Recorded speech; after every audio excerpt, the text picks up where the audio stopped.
Antonio Moretti never came home before 8 p.m. Never. In his world of blood and power, routines kept you alive, and surprises got you killed. But today, the meeting with the Ferrari family had ended early, too early. And something pulled him toward home with an urgency he couldn't explain. The massive iron gates of a Chicago estate swung open silently as his black SUV rolled through. His security team would already know he'd arrived 3 hours ahead of schedule. They'd be scrambling, wondering if something was wrong. Antonio stepped out of the vehicle, his Italian leather shoes crunching on the gravel driveway. The late afternoon sun cast long shadows across the manicured lawns, and the mansion loomed before him. 20 rooms of marble and silence, a fortress that felt more like a tomb. He was halfway to the front door when he heard it. Music. Piano music. Antonio froze, his hand instinctively moving toward the gun at his hip.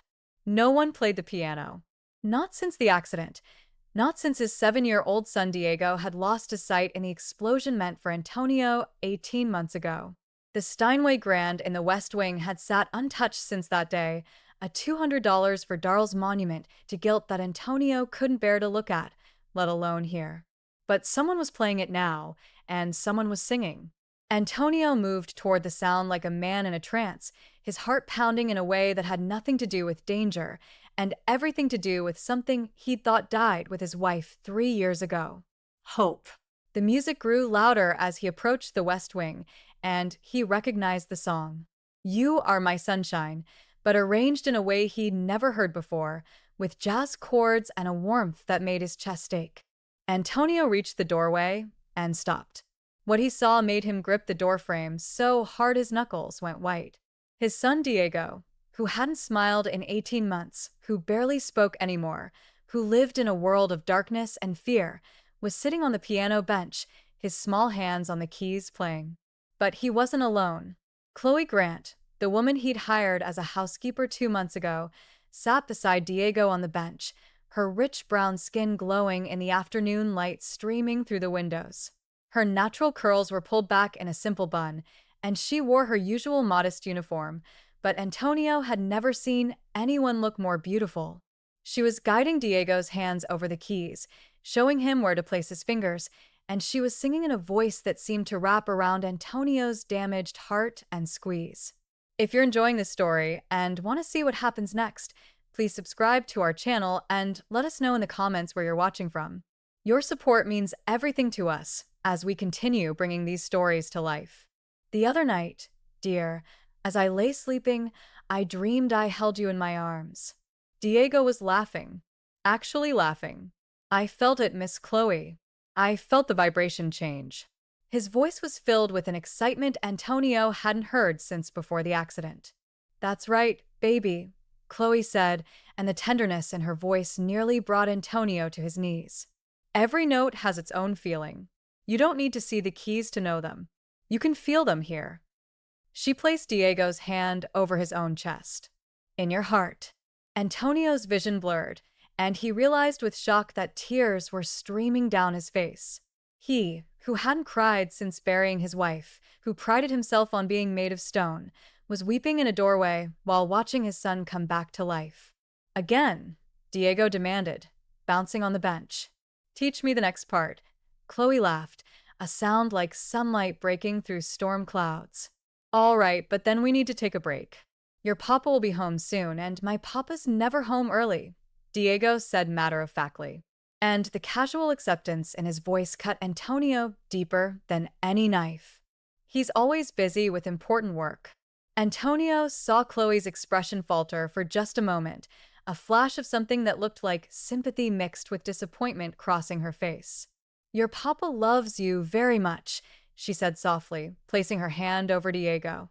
Sometimes grown-ups have to do hard things to keep the people they love safe. But that doesn't mean he doesn't think about you every single minute. How do you know? Diego asked, tilting his head in that way blind people do when they're concentrating on sound. Because Chloe said, her voice thick with emotion. I'm a mama, too. And there's nothing in this whole world more important than your child. Not money, not work, nothing. Your papa feels the same way. I promise you that. Antonio's breath caught. She was a mother. In 2 months, she'd never mentioned a child. Where was her baby? Who was taking care of them while she was here caring for his son? Diego was quiet for a moment, processing. Then, "Where's your baby, Miss Chloe?" "He's with my mama," Chloe answered. And Antonio heard the ache in her voice. "He's 4 years old, and his name is Ethan. I miss him every day I'm here, but I work so I can give him a good life just like your papa does for you. Can I meet him someday?" "Maybe," Chloe said, and Antonio could hear her smile. "I bet you two would be great friends. Now, come on, let's try this next chord progression. Put your pinky here." Antonio knew he should announce his presence. He knew he was invading a private moment, eavesdropping on something sacred. But he couldn't move, couldn't speak, couldn't do anything but watch as this woman, this beautiful, tender, miraculous woman, gave his son something Antonio had thought was lost forever. Joy. "Mr. Moretti."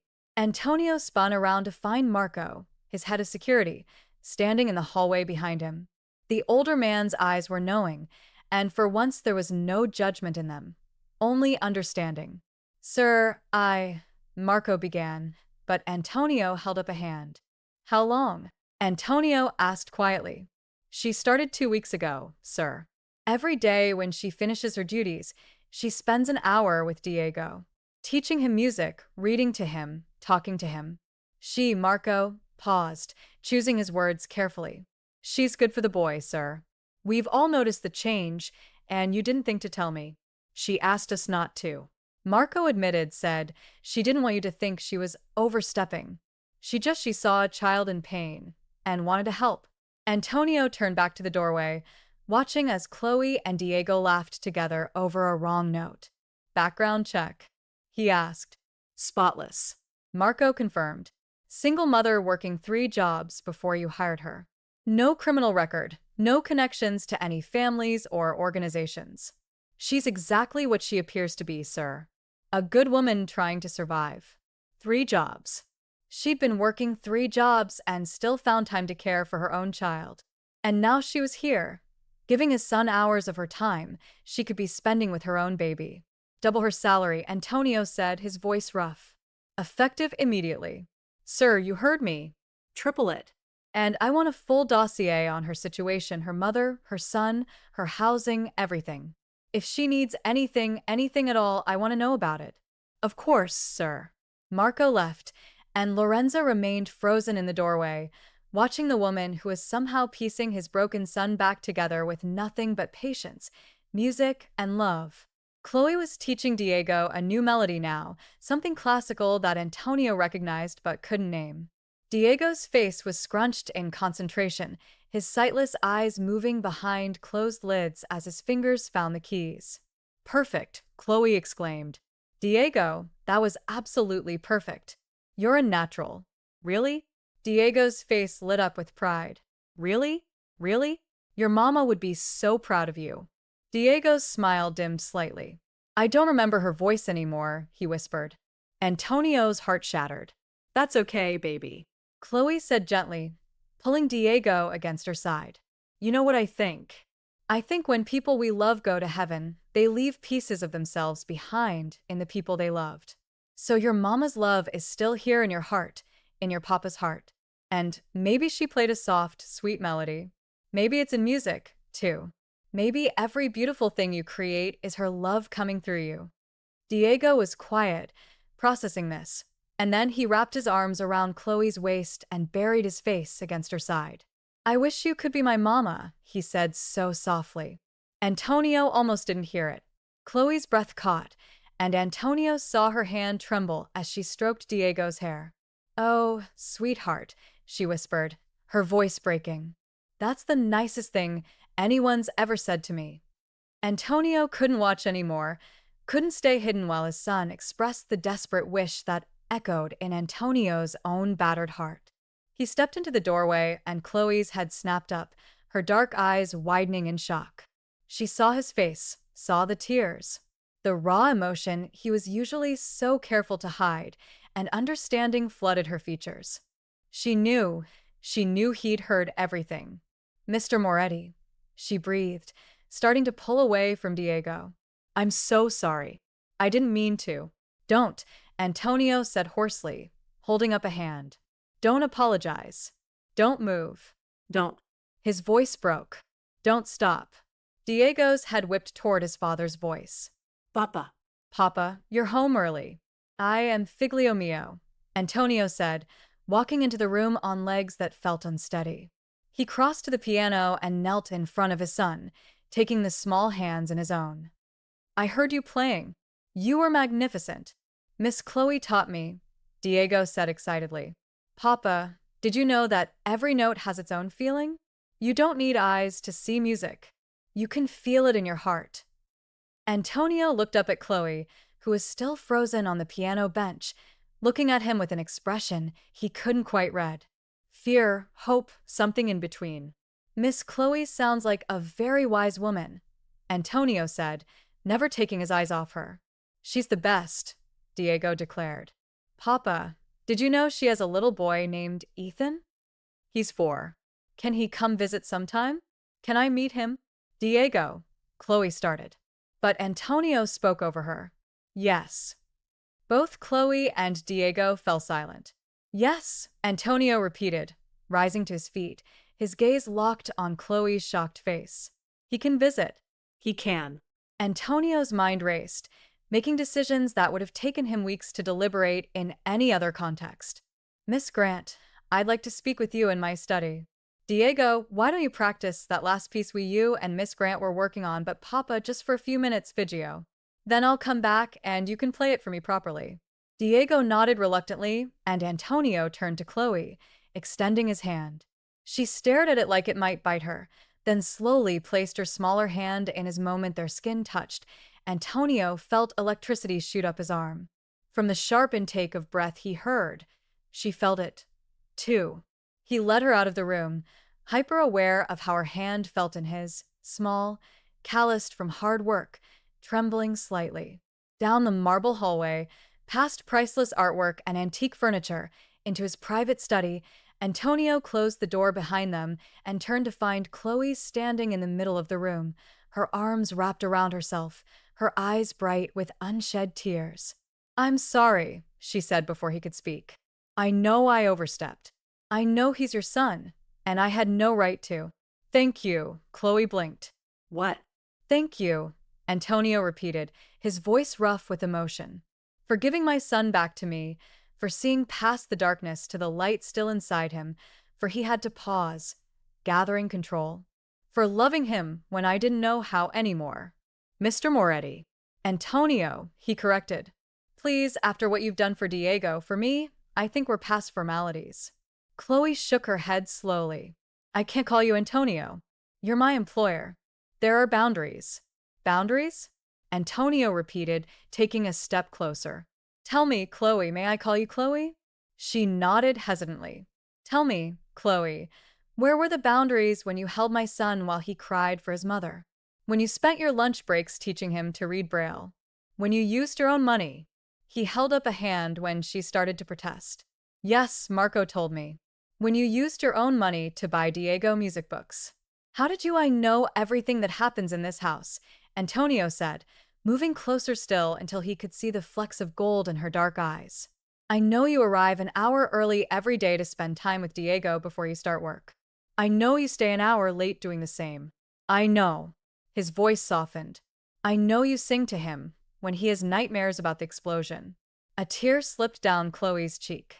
He shouldn't have to be afraid in his own home. No, Antonio agreed. He shouldn't. And thanks to you, he's not. Not anymore. They stood there inches apart, the air between them crackling with an energy Antonio hadn't felt in years. He wanted to touch her face, wipe away that tear, pull her into his arms, and thank her properly for the miracle she'd performed. But he was a Mafia boss, and she was his employee. He was a widower still drowning in guilt, and she was a single mother struggling to survive. He was dangerous, covered in blood and sin, and she was everything good he didn't deserve. I'm tripling your salary, he said abruptly, stepping back before he did something stupid. And I'm providing housing. There's a guest house on the property, 3 bedrooms, fully furnished. You, and your son and your mother will move in by the end of the week. Chloe's eyes went impossibly wide. I can't. That's too much. It's not nearly enough. Antonio cut her off. You're not just my housekeeper anymore, Chloe. He paused, searching for the right words. You're Diego's caregiver, his teacher, his friend. Chloe finished softly. I'm his friend, that's all. And friends don't need payment for kindness. Maybe not, Antonio conceded. But I'm not letting you work yourself to death trying to survive when you're already giving so much to my son. The guest house, the salary increase, they're not negotiable. Consider it a signing bonus for a new position. What position? Diego, personal companion and music teacher. Antonio said, full-time benefits included. Ethan will attend the best private school in Chicago. My treat. Your mother will have access to our health care. We have an excellent doctor on staff. And you? He had to stop, had to gather himself.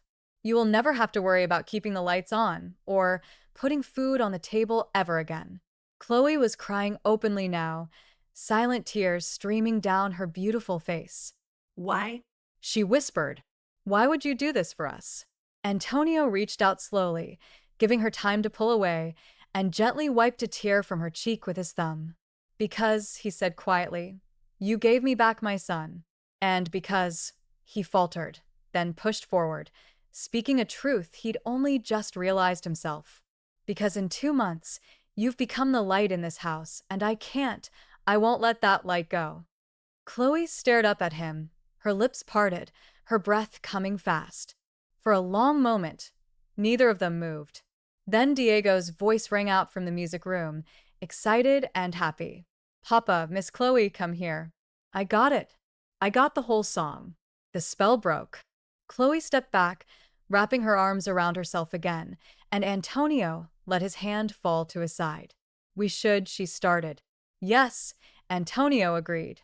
They walked back to the music room together, a careful foot of distance between them, but Antonio could still feel the phantom warmth of her skin under his thumb. And he knew, with the certainty that had kept him alive in a world of bullets and blood, that Chloe Grant was going to change his life forever. He just didn't know if he was strong enough to deserve her. The days following that unexpected afternoon took on a dreamlike quality for Chloe. She kept waiting to wake up and find it had all been a fantasy. The guest house, the salary, Antonio's burning gaze as he touched her face. But every morning she woke up in a bedroom bigger than her old apartment. Sunlight streaming through curtains that probably cost more than her car. Ethan's laughter echoed from the room next door, where her mother was helping him get dressed for his first day at St. Augustine's Preparatory School. Mama. Ethan burst into her room, his 4-year-old energy filling the space. Grandma says my new school has a playground with swings and a library. Can we go early so I can see everything? Chloe pulled her baby into her arms, breathing in his little boy scent, syrup from breakfast, and the lavender soap she'd used in his bath last night. We can go as early as you want, Sweet Pea. Is Diego going to be there, too? Ethan asked hopefully. The two boys had met 3 days ago, and the connection had been instantaneous. Diego, usually shy and withdrawn with strangers, had opened up completely when Ethan treated his blindness as just another interesting fact, like having brown eyes or liking chocolate. Diego goes to a different school, Chloe explained, smoothing down Ethan's coils. But you'll see him after, okay? He wants to teach you piano. Cool. Ethan wriggled out of her embrace. I'm going to tell Grandma. He raced off, leaving Chloe alone with her thoughts and the question that had been haunting her for 3 days. What was she doing? She'd crossed every professional line, gotten too close to her employer's son, and now she was living on his property, accepting his money, letting him pay for her son's education. And worst of all, absolutely worst of all, she couldn't stop thinking about the way Antonio had looked at her in his study, like she was something precious, something worth protecting, like she mattered. Chloe stood and walked to the window, looking out at the main house across the perfectly manicured lawn. Somewhere in there, Antonio was probably already awake, planning his day of meetings and deals, and whatever else Mafia bosses did. Did he regret his offer? Was he having second thoughts about bringing her family so close? A knock on her door interrupted her spiraling thoughts. Chloe. Her mother's voice was gentle. Sweetheart, you need to get dressed. Mr. Moretti's head of security just called. Antonio wants to see you before Ethan's school drop-off. Chloe's stomach flipped. Did he say why? No, but honey. Her mother entered the room, concern etched on her face. Are you sure about all this? This man, this life, it's not what we know. It's not safe. Mama, I'm not saying he's not been generous. Her mother continued. Lord knows this is more than we ever dreamed of. But men like that, Chloe, men with that kind of power, they don't do things out of the kindness of their hearts. There's always a price. Chloe thought about Diego, laughter, about the way Antonio's eyes had filled with tears watching his son play piano. He loves his son, Mama. That's real. I've seen it. I'm sure he does. Her mother cupped Chloe's face. I'm just worried he might be starting to love you, too. And what happens when a man like that decides he wants something? The question hung in the air like smoke. I don't know, Chloe whispered. But I'm about to find out. 20 minutes later, Chloe stood outside Antonio's home office, smoothing down her modest dress and trying to calm her racing heart. Through the heavy oak door, she could hear voices. Antonio's deep rumble, and someone else a woman's sharp tone. Absolutely inappropriate, Antonio. The boy needs structure, not some maid playing at being his mother. Chloe's blood ran cold. She should leave, come back later, but her feet stayed rooted to the spot. Careful, Angela. Antonio's voice was dangerously quiet. You're speaking about someone I value highly. Value? She's an employee, and now you've moved her entire family onto the property. What will people think? What will the other family say? I don't give a damn what anyone says. Diego is happy for the first time since the accident. That's all that matters. And what about your reputation, your position? You can't just. The door swung open suddenly, and Chloe found herself face to face with a stunningly beautiful woman in a designer suit, her blonde hair pulled back in a perfect shiny. The woman's blue eyes swept over Chloe with obvious disdain. Speak of the devil, Angela said coldly. Antonio, I'll leave you to your meeting. She brushed past Chloe, trailing expensive perfume and judgment. Chloe. Antonio appeared in the doorway, and the tension in his face softened slightly when he saw her. Come in, please. She entered the office, hyper-aware of how simple her target dress must look in a room filled with leather-bound books and antique furniture. Antonio closed the door and gestured to a chair, but instead of sitting behind his massive desk, he took the seat beside her. I apologize for Angela, he said. She's my late wife's sister, and she struggles with seeing Diego move forward. She thinks I'm trying to replace her sister, Chloe said quietly. Antonio's jaw tightened. What she thinks is irrelevant. Diego is my son, and I decide what's best for him. They sat in silence for a moment, and Chloe noticed for the first time how tired Antonio looked. Dark circles shadowed his eyes, and his usually pristine appearance was slightly rumpled, like he'd been up all night. You wanted to see me? She prompted. Yes. Antonio leaned forward, elbows on his knees, his hands clasped. I have a meeting in New York tomorrow. I'll be gone for 2 days. I wanted to ask if you'd be comfortable staying in the main house while I'm away. Diego, he has nightmares sometimes, and Marco doesn't know how to handle them the way you do. Chloe's heart squeezed. The mighty Antonio Moretti, feared across Chicago, was asking, not ordering for help with his son's nightmares. Of course, she said. Ethan and I can stay in the guest rooms. My mother won't mind keeping an eye on the guest house. Relief flooded Antonio's face. Thank you. I've left instructions with the staff. Anything you or Diego need, anything at all, they'll provide. And if there's any trouble, there won't be, Chloe assured him. If there is, Antonio continued firmly. Marco has orders to contact me immediately. I can be back in 2 hours. We'll be fine, Chloe said, reaching out to touch his hand before she could stop herself.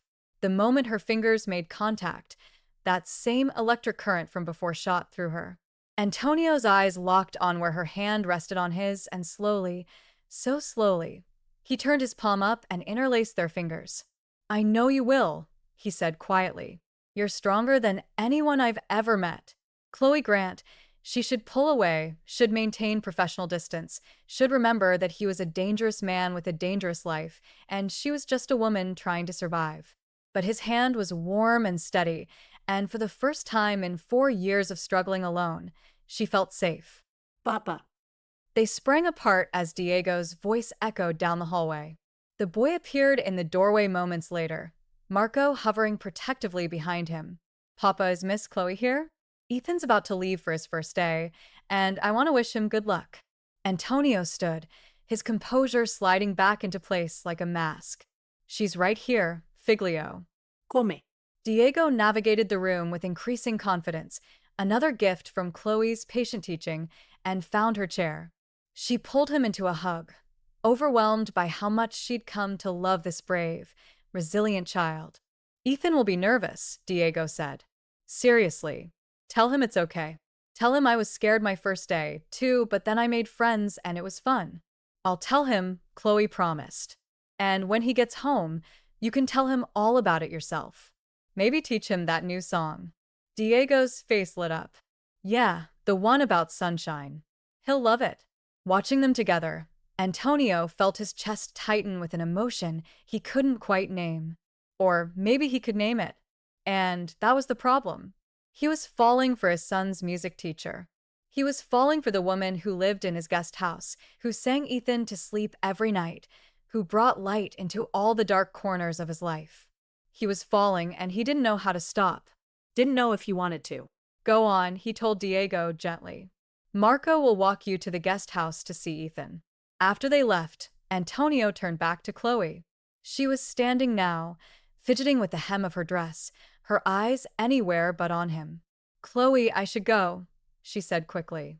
Ethan's waiting, and I don't want him to be late on his first day. Of course, Antonio stepped back, giving her space. But Chloe, when I get back from New York, I'd like to take you to dinner. You and Ethan and Diego and your mother. A family dinner. She froze, her dark eyes finally meeting his. A family dinner? Yes. Antonio held her gaze. Because that's what we're becoming, isn't it? A family.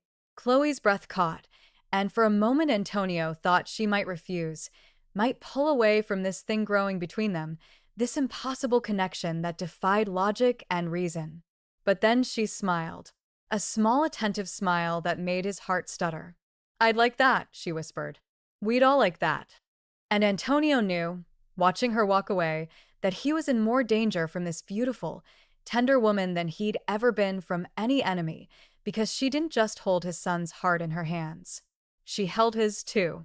That night, Antonio sat in Diego's bedroom, watching his son sleep. The nightlight cast soft shadows across the boy's peaceful face, so different from the haunted expression that had become normal over the past 18 months. He's dreaming about music, Chloe said softly from the doorway. Antonio turned to find her standing there in simple pajamas and a robe, her curls loose around her shoulders. She looked softer like this, younger, and Antonio had to remind himself to breathe. How can you tell? He asked quietly. She moved into the room, sitting on the edge of Diego's bed and gently smoothing his hair. His fingers. See, he's playing piano in his sleep. Antonio looked and saw she was right. Diego's small fingers were moving against the blanket in patterns, finding invisible keys. You've given him dreams again, Antonio said, his voice rough. Before you, he only had nightmares. Chloe looked up at him, and in the dim light her eyes were impossibly deep. He's an incredible kid, Antonio. He just needed someone to remind him that losing his sight didn't mean losing himself. And what about his father? Antonio heard himself ask. What does he need? The question hung between them, heavy with meaning. Chloe stood slowly, and Antonio rose to meet her. They were close now, close enough that he could see her pulse fluttering in her throat, could smell the subtle scent of cocoa butter on her skin. Maybe, she whispered, he needs the same thing. Antonio's hand came up to cup her face, his thumb tracing her cheekbone. Chloe, I know, she breathed. I know this is crazy. I know all the reasons it can't work, but Antonio, a phone buzzed, shattering the moment. Antonio cursed under his breath, and pulled out his cell, his expression darkening as he read the message. "What is it?" Chloe asked, concern flooding her features. "It's nothing," Antonio lied, slipping the phone back in his pocket. "Just business." But it wasn't nothing. It was a threat from the Ferrari family. A message that made it clear they knew about the new additions to his household. They knew about Chloe. They knew about Ethan. And if Antonio didn't handle this carefully, everyone he was starting to love would be in danger. 3 days later, Antonio kept his promise. The private dining room of Giordano's, the most exclusive restaurant in Chicago, had been reserved in its entirety. No other diners, no interruptions, just his family and Chloe seated around a table laden with enough Italian food to feed 20 people. Chloe had tried to refuse the expensive dress Antonio had sent, a deep emerald green that brought out the richness of her skin tone, but her mother had insisted. "Let the man spoil you a little," her mother had said, while helping her zip it up. "Lord knows you deserve it after everything you've been through."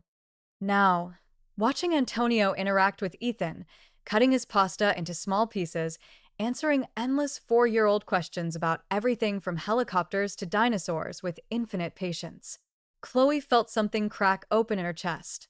And then Ethan was saying, his eyes wide with excitement. Diego played the whole song without stopping. "Mama, did you hear?" He didn't mess up even once. "I heard. Baby," Chloe said, reaching over to wipe sauce from his chin. "Diego is very talented." "That's because Miss Chloe is the best teacher in the whole world." Diego chimed in from a seat between Ethan and Antonio. "Right, Papa." "Absolutely right, Figlio." Antonio agreed, his eyes finding Chloe's across the table. The heat in his gaze made her stomach flip. Chloe's mother cleared her throat pointedly, and Chloe quickly looked away, focusing on her plate. The dinner continued in comfortable conversation, Diego and Ethan chattering about their shared love of music, her mother and Antonio discussing Diego education plans. Chloe trying very hard not to notice how Antonio's hand occasionally brushed against hers when he reached for the bread basket. "Can we have dessert?" Ethan asked as the main course plates were cleared. "Please, Mama." "Of course," Antonio answered before Chloe could respond. "I ordered their famous tiramisu and cannoli for anyone who wants them." "What's tiramisu?" Ethan asked. "It's an Italian dessert," Antonio explained, smiling at the boy's curiosity. "It means pick me up in Italian."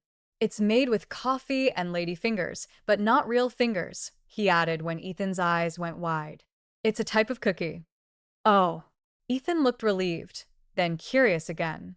"Can you teach me Italian words?" "Diego knows some.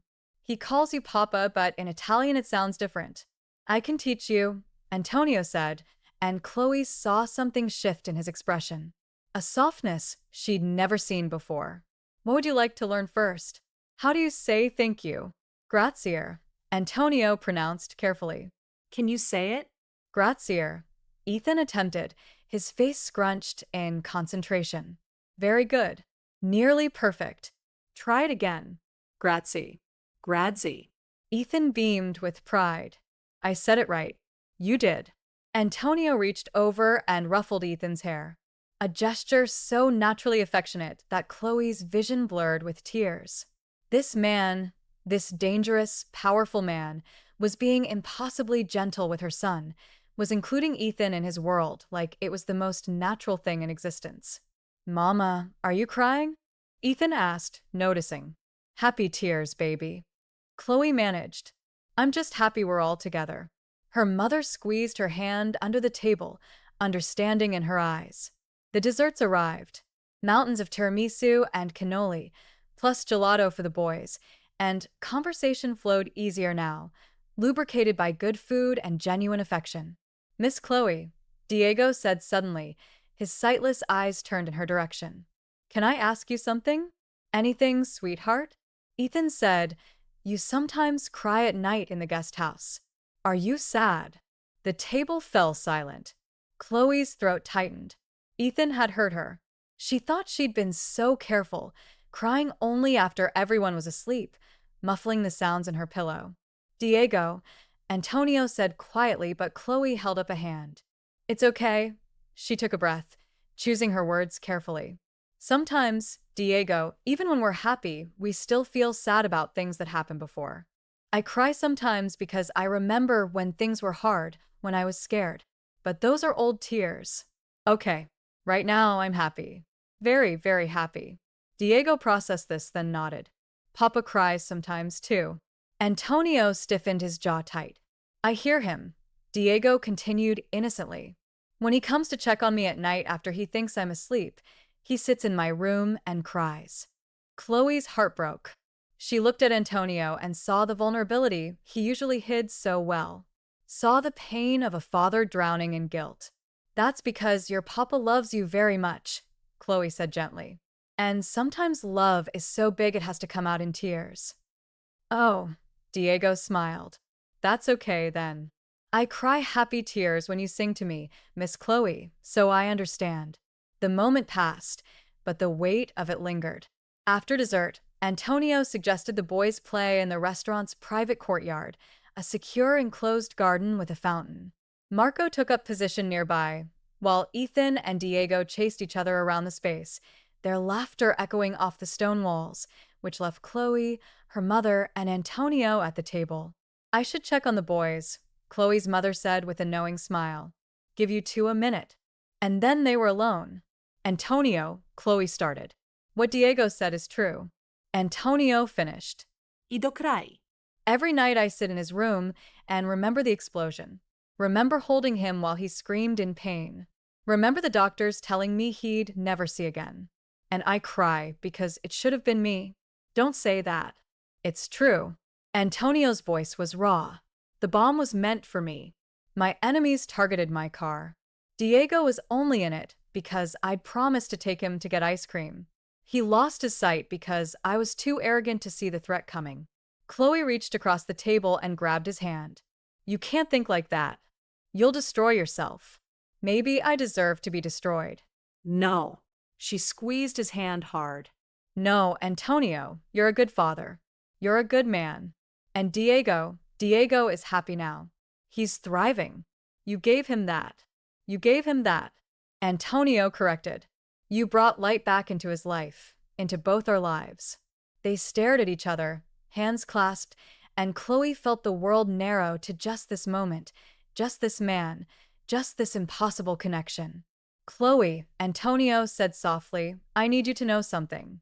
The life I lead, it's dangerous. There are people who would hurt you to get to me. People who I know, she interrupted. I've known since the day I took this job. But Antonio, I'm not afraid. Not when I'm with you. You should be, he said, but his hand tightened on hers. God, Chloe, you should be terrified. But I'm not. Antonio stood abruptly and pulled her to her feet, leading her to a quiet corner away from the windows. Before she could ask what he was doing, he cupped her face in both hands. I can't stop thinking about you, he confessed. Every minute of every day. The way you laugh, the way you sing to Diego, the way you look at me like I'm not a monster. You're not a monster, Chloe whispered. You're just a man trying his best. A man who wants you, Antonio breathed. A man who is completely, impossibly, dangerously in love with you. Chloe's breath stopped. I love you, Antonio said again, and the words seemed torn from someplace deep inside him. I love your strength, your kindness, your incredible heart. I love how you've healed my son, how you've started to heal me. I love Chloe kissed him. She went up on her toes, wrapped her hands behind his neck, and pressed her lips to his, cutting off his words with action. For a heartbeat, Antonio froze. Then he kissed her back with a desperation that stole her breath, one hand tangling in her curls, while the other pulled her flesh against him. The kiss was everything Chloe had imagined and more. Heat and tenderness and promise all mixed together. When they finally broke apart, both breathing hard, Antonio rested his forehead against hers. I love you, too, Chloe whispered. I tried not to, told myself it was impossible. But I love you, Antonio Moretti. Chloe, Mama, Papa, come quick. They sprang apart as Ethan's excited voice rang through the courtyard. The boys came running in, Diego hand in Ethan's, both of them breathless with excitement. What is it? Antonio asked, and Chloe heard the papa so naturally that it made her chest ache. Ethan had started calling him that 3 days ago, and Antonio had accepted it without question. We found a kitten, Ethan announced. In the garden. Can we keep it, please? Chloe and Antonio looked at each other, and despite everything, the danger, the impossibility, the crazy speed of it all, they both started laughing. Let's go meet this kitten, Antonio said, taking Ethan's hand. He extended his other hand to Chloe, and when she took it, their fingers interlaced perfectly. As they walked toward the garden, their boys running ahead, Chloe's mother caught her eye and smiled. Maybe, Chloe thought, impossible things happened every day. Maybe love was the most impossible thing of all. The kitten was a scraggly orange tabby with one crooked ear and eyes too big for its face. It mewed pitifully when Ethan picked it up, and both boys immediately fell in love. It's so small, Diego said, gently touching the kitten's fur. Is it a baby? Probably only a few weeks old, Antonio assessed, gently examining the cat. Likely abandoned. We should take it to a vet. Make sure it's healthy. So we can keep it, Ethan asked hopefully. Antonio looked at Chloe, his eyebrow raised in question. She tried to keep a straight face but failed, laughing at the absurdity of asking a mafia boss's permission to keep a stray kitten. Yes, she said. We can keep it. The boys cheered, and the kitten mewed again, as if in agreement. What should we name it?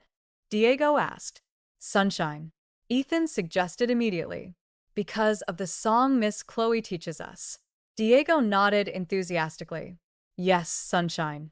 Papa. Do you like that name?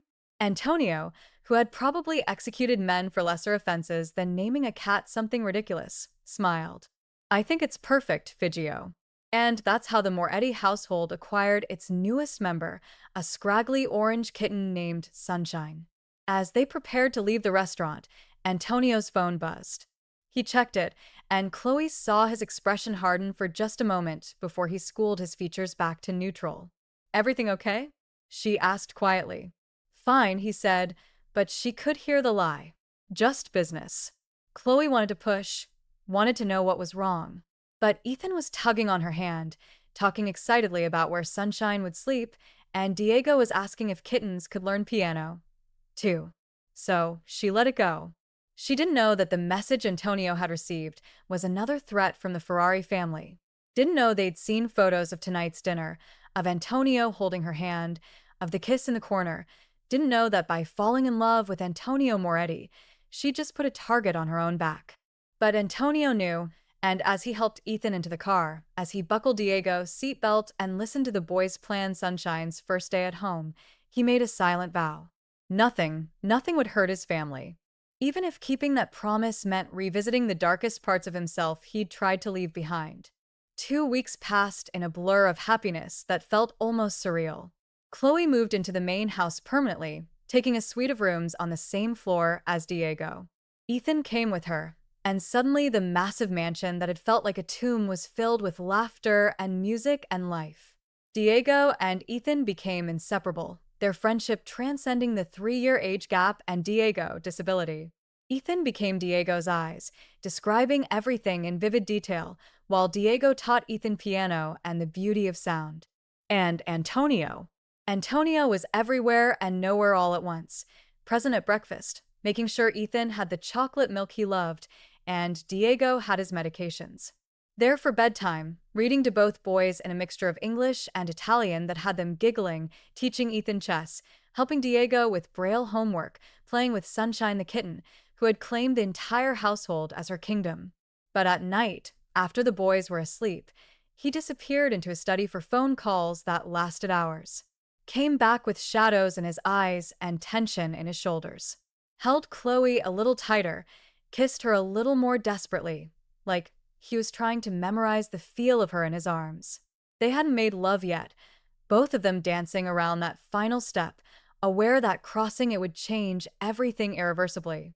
But they'd gotten close, stolen moments in the music room after the boys were asleep, kisses that left them both trembling. I love you, Antonio would whisper against her skin. God, Chloe, I love you so much. And Chloe would whisper it back, meaning it more each time. But something was wrong.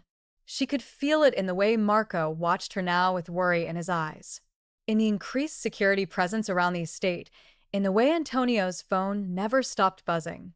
"Talk to me," she said one night, finding him on the balcony outside his bedroom, staring at the city lights in the distance. "Whatever's happening, Antonio, please talk to me." He was quiet for a long moment, his hands gripping the railing. "The Ferrari family," he finally said, "they're making moves, threatening my territory, my businesses," and he paused, his voice dropping. "And they know about you, about Ethan." Ice flooded Chloe's veins. "What does that mean?" "It means—" Antonio turned to face her, and she saw fear in his eyes. Real, genuine fear. "They know you matter to me. And in my world, Chloe, the things that matter are the things that can be used against you. Are we in danger?" No. The answer was immediate and absolute. "I have protection in place. The estate is secure. Marco has orders to shoot first and ask questions. Never if anyone unauthorized gets within 100 yards. You're safe here."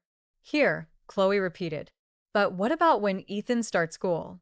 What about when I take him to the park or the store? Or you don't go anywhere without security," Antonio said firmly. "Not anymore. I've assigned a team to you. Discreet but present. They'll keep their distance, but they'll be there." Chloe wrapped her arms around herself. This was the reality of Antonio's world, the danger she'd known about intellectually, but hadn't really understood until now. "Maybe," she said quietly, "maybe Ethan and I should leave. Go back to our old apartment. If we're putting you and Diego at risk." No.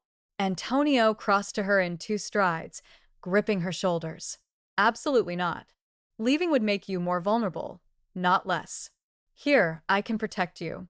Here, you're surrounded by my people, my resources. Out there," his jaw clenched. "Out there, you'd be exposed. So, what do we do?" "We stay together," Antonio said.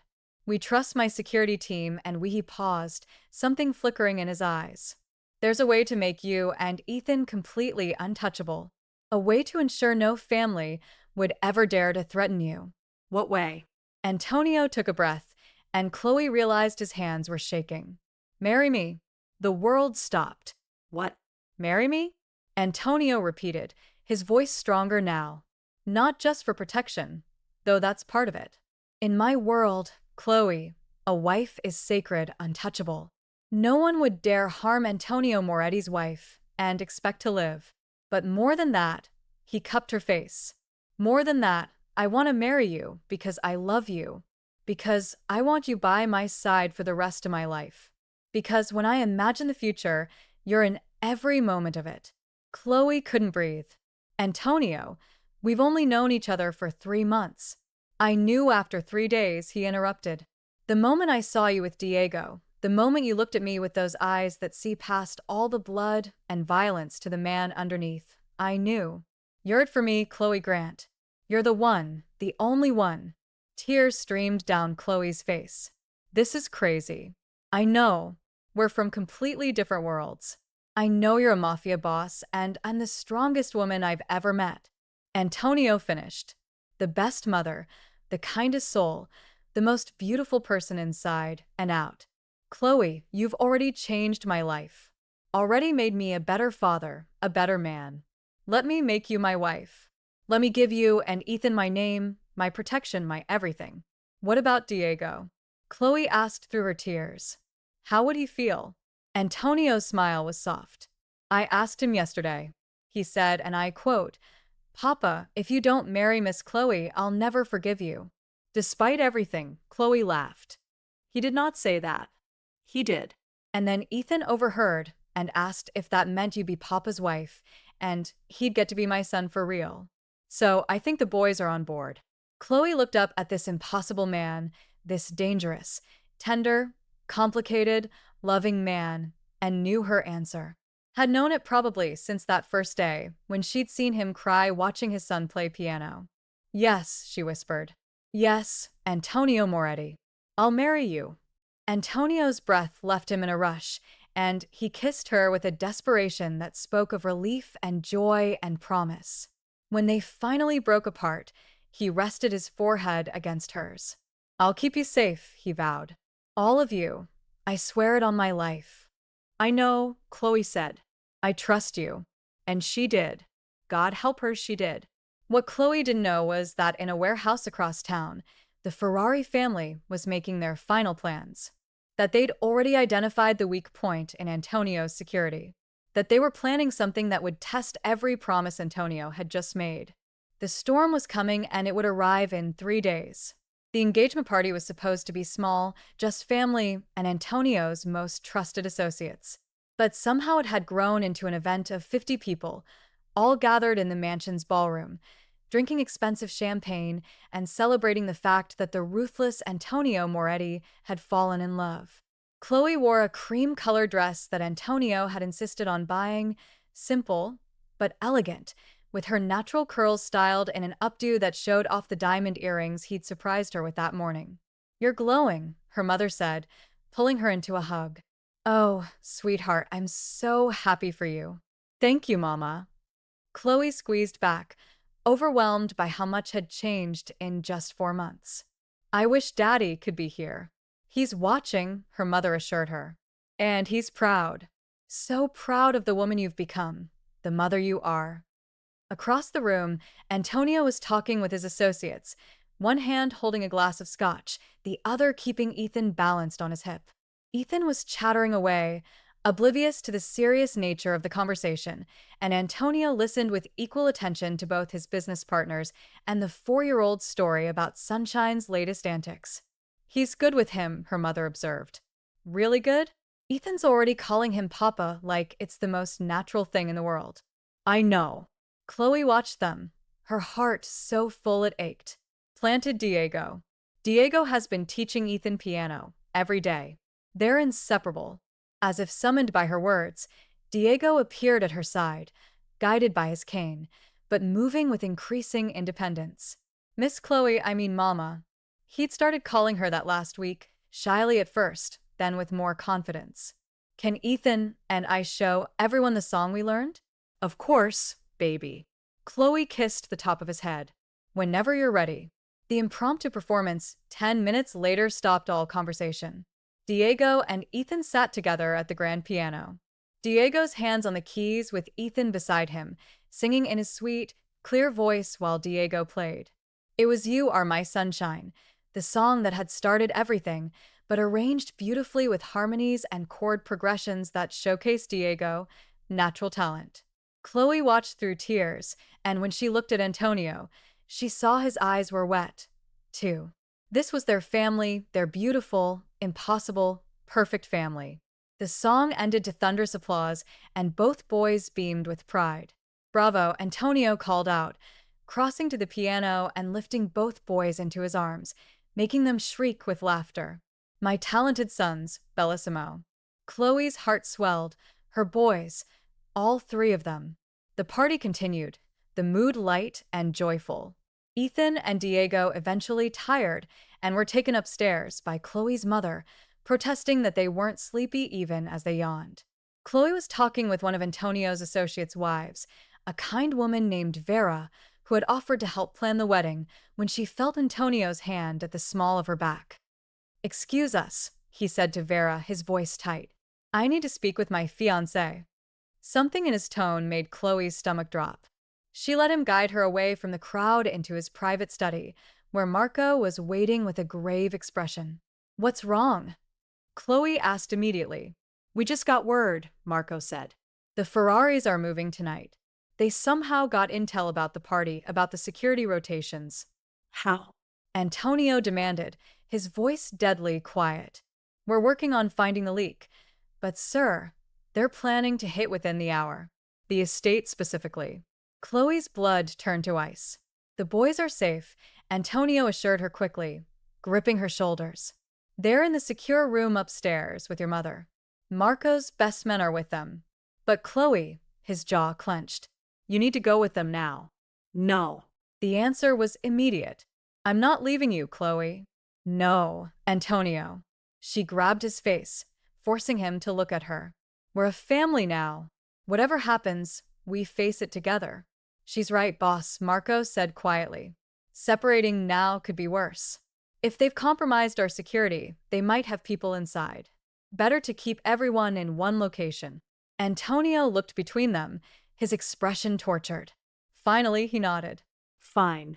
But at the first sign of trouble, you go to the panic room with the boys. No arguments. No arguments. Chloe agreed. They returned to the party, Antonio's hand never leaving hers.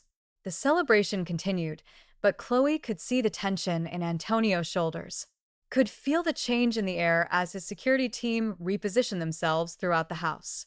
An hour passed, then two. Chloe started to hope that maybe the intel had been wrong. Maybe the threat had been neutralized. Then the lights went out. The ballroom plunged into darkness. And immediately Chloe heard Antonio's voice. Everyone down. Gunfire erupted. Chloe hit the floor as Antonio's body covered hers, protecting her with his own. Around them, she heard screams. The sound of breaking glass. More gunshots. Marco, Antonio roared. The boys on it. Marco's voice came from somewhere in the darkness. Emergency lights flickered on, bathing everything in an eerie red glow. Chloe saw bodies on the floor. Antonio's associates returning fire.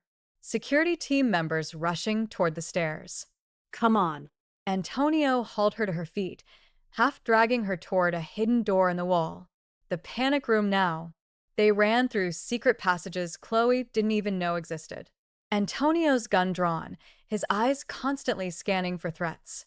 Behind them, the sounds of fighting continued, a full-scale assault on the estate. They burst into the panic room to find Chloe's mother clutching both boys, their faces pale with fear. Ethan was crying silently, and Diego's sightless eyes were wide with terror. Mama, Ethan sobbed, launching himself at Chloe. She caught him, holding him tight while checking on Diego. I'm here, babies. I'm here. You're safe. Papa, Diego's voice trembled. Papa, what's happening? Bad men tried to crash our party, Antonio said, kneeling beside his son. But Papa's friends are taking care of it. You're safe here. This room is the safest place in the whole house. Are you staying with us? Diego asked, and the fear in his voice broke Chloe's heart. Antonio hesitated, and Chloe saw the conflict in his eyes. His family was here, but his men were out there fighting.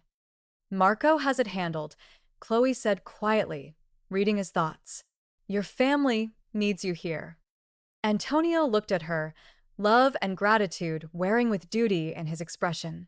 Finally, he nodded and gathered both boys into his arms. I'm staying, he said firmly. Papa's staying right here.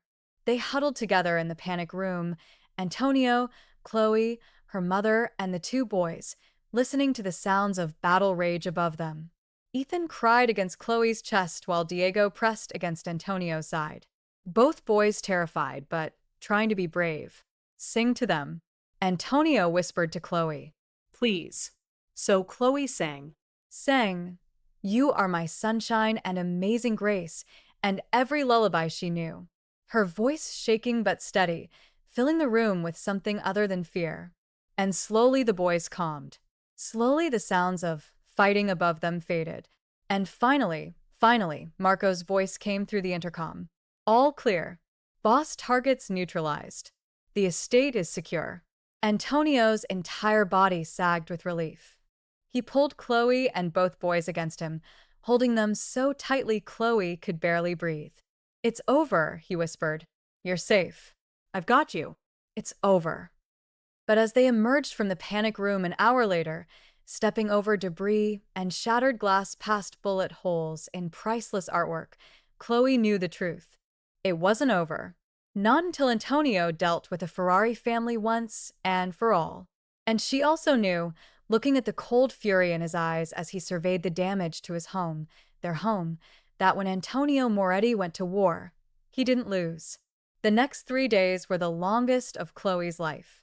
Antonio disappeared into his world of violence and retribution, taking Marco and his most trusted men with him. He left the estate under heavy guard with instructions that no one, not even Chloe, was to leave until he returned. I love you, he'd said before leaving, kissing her so desperately she could taste his fear. Take care of our boys. I'll be back as soon as this is finished. Come back safe, Chloe had whispered against his lips. We need you. I will. I promise. And then he was gone. Chloe spent those 3 days keeping the boys calm, maintaining routines, pretending everything was normal, even as her heart raced every time her phone buzzed. Ethan had nightmares every night, waking up screaming about bad men and gunfire. Diego withdrew into himself, playing piano obsessively, the only way he knew to process trauma.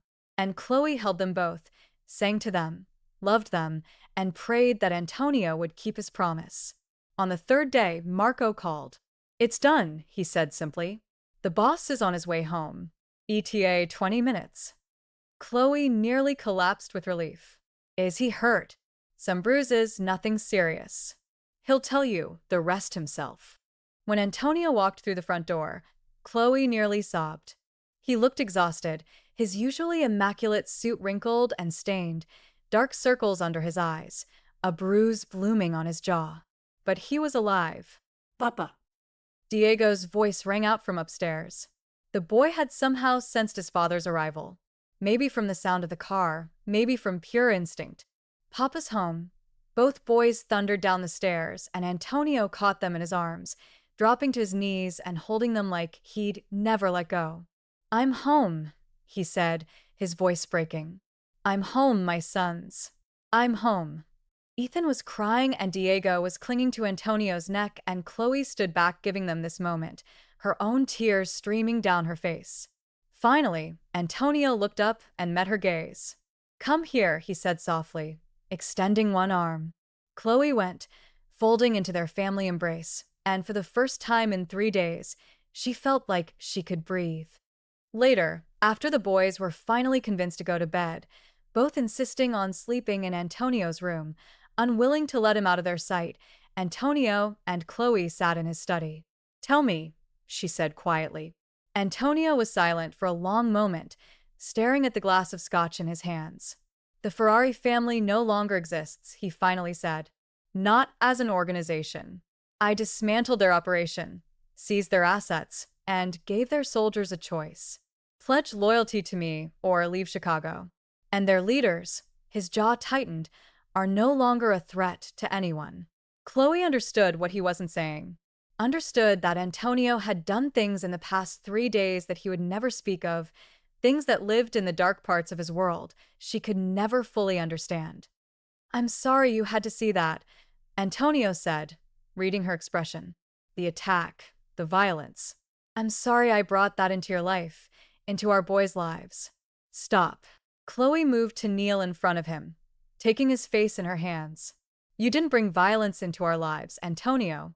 You brought love, safety, family. Yes, your world is dangerous. I knew that when I fell in love with you. But you're also the man who cries watching his son play piano, who cuts Ethan's pasta into small pieces, who holds me like I'm something precious. That's who you are. Not just the darkness, the light, too. Chloe, I love all of you, she continued fiercely. The Mafia boss and the father, and the man who's healing his broken heart by helping me heal mine. I love you, Antonio Moretti.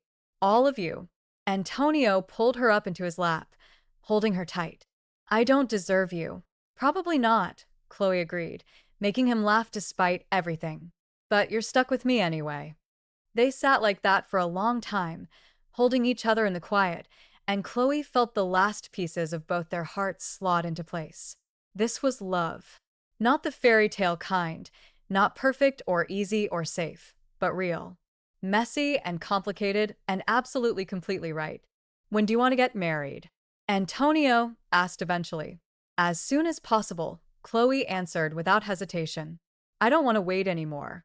Life's too short, and we've already wasted enough time being apart. Next week. Then Antonio decided small ceremony, just family and the people who matter. Will that work? That's perfect. And then Antonio pulled back to look at her. I want to formally adopt Ethan, make him my son legally, not just in our hearts, if you'll let me. Fresh tears spilled down Chloe's cheeks. He'd love that. He's been calling you Papa for weeks now, anyway. And you need to adopt Diego, Antonio continued. He's already calling you Mama. We should make it official.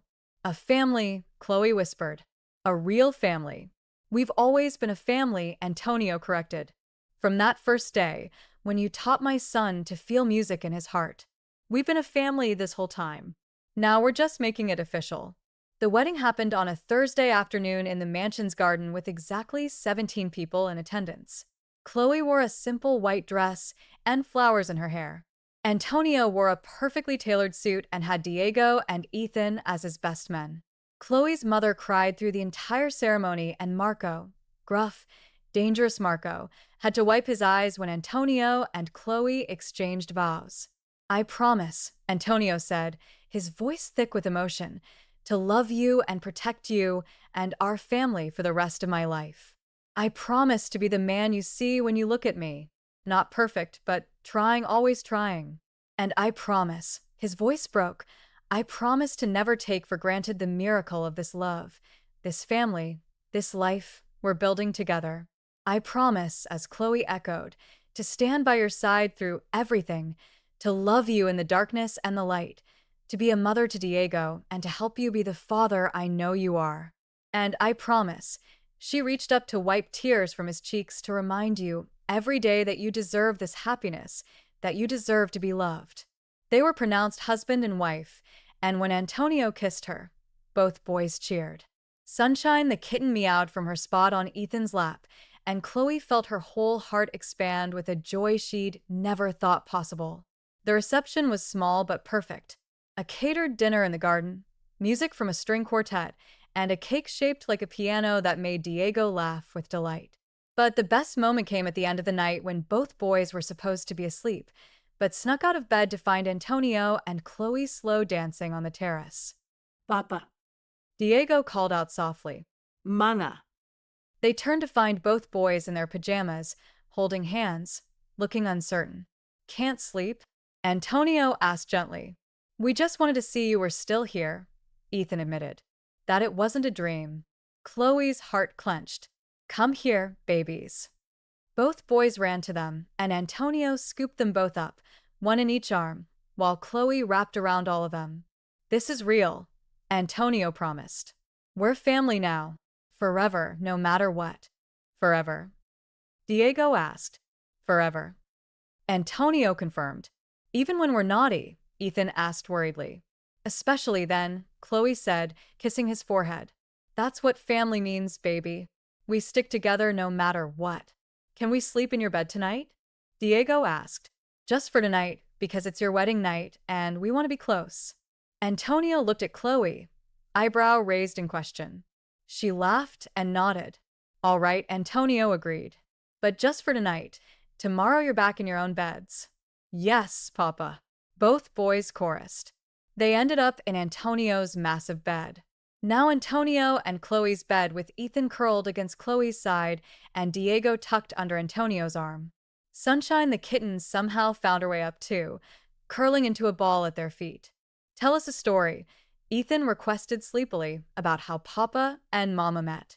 So Chloe told them a simplified version about a little boy who loved music, a woman who taught him to play piano, and a father who fell in love watching them together. That's us, Diego said happily. We're the little boy. That's right, Figlio, Antonio said, his arm tightening around his son. You brought us all together. So really, Ethan said seriously, Diego is the hero of the story. Really? Chloe agreed. You both are. You and Diego and Sunshine and Grandma and Papa and me. We're all the heroes because we found each other and we chose to be a family. Best family ever. Ethan mumbled, already half asleep. Best family ever. Diego echoed, yawning. Within minutes, both boys were asleep, their breathing deep and even, their faces peaceful. Antonio looked at Chloe over their heads, and the expression in his eyes made her breath catch. I love you, he mouthed silently. I love you too, she mouthed back. They lay there in the darkness, their children sleeping between them. And Chloe thought about everything that had led to this moment, the struggle, the fear, the pain, the unexpected job offer, the blind boy and his devastated father, the dangerous Mafia boss who turned out to have the gentlest heart. It had all been worth it. Every tear, every moment of doubt, every scary step into the unknown, because it led her here to this man, to this family, to this perfect, impossible, absolutely right life. Antonio reached across the sleeping boys and found her hand interlacing their fingers. "Thank you," he whispered, "for everything. For Diego, for loving me, for this family. Thank you. Thank you," Chloe whispered back. "For seeing me, for trusting me with your son, for giving me and Ethan a home." "Not just a home," Antonio corrected softly. "A family, the family we both always needed." And as Chloe drifted off to sleep, surrounded by her boys and the man she loved, she knew he was right. They weren't just a family, they were home. Thank you all for following this story. If you enjoyed it, please write in the comments where you're watching from. And don't forget to like, subscribe, and share this video, as your support is important for me to continue creating content. Thank you all for following this story. If you enjoyed it, please write in the comments where you're watching from. And don't forget to like, subscribe, and share this video, as your support is important for me to continue creating content.